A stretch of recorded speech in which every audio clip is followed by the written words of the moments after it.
Now let's go back to Australia because Anthony Albanese, the country's Prime Minister, has won re-election. His opponent, Peter Dutton, conceded defeat in the vote, which has been overshadowed by Donald Trump's policy on tariffs. Well, the results make Anthony Albanese the first Prime Minister in 21 years to secure 2 consecutive victories.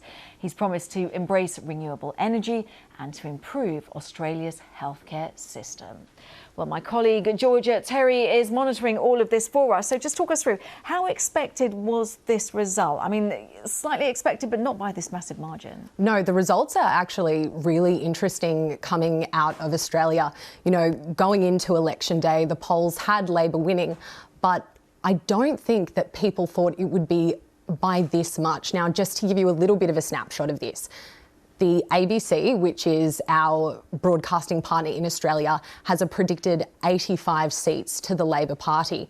Now, to get a majority government, that has to be about 76 seats. So they've well and truly reached that. But not only that, we had Peter Dutton not just losing this election, but he also lost his seat, which would be a major blow for the Conservatives, particularly because going into this, they were leading in the polls at the start of this campaign. And I think what wasn't necessarily expected was this kind of Trump factor, the looming spectre of Trump in the background. And we saw Peter Dutton really campaigning on this like Trump-like platform where it kind of worked for him initially, but then as there was more uncertainty in Trump's 100 days, tariffs started coming through, Australian voters were really questioning, do we want this? And at the same time, we had this flip side where Anthony Albanese was really gaining momentum and he was announcing policies that were really, really, really attractive to that key votership that they needed.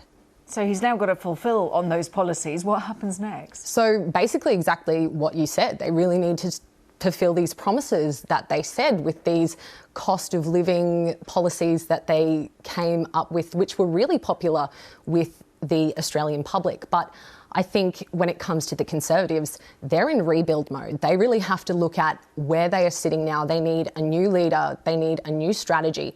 Where will they go with this? Another factor that we're looking at with the two parties, both of them facing this problem, is that about 1/3 of Australians voted for an independent or a smaller party.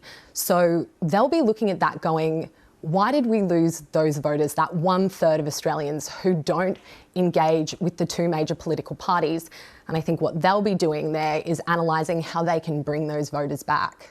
And so how does it now feed into the fact that this is the first time, and this is absolutely fascinating, the first time that the Gen Z and the millennial voters outnumbered the baby boomers? What do we read into that?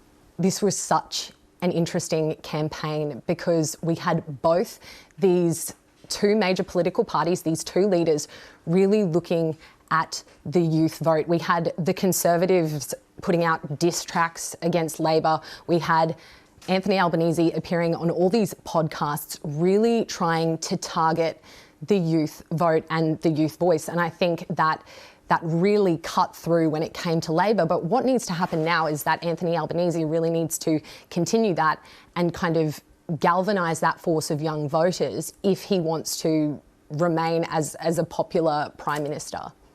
Absolutely fascinating, isn't it? Georgia Terry, thank you so much for bringing all of that to us and talking us through it. Georgia, thank you.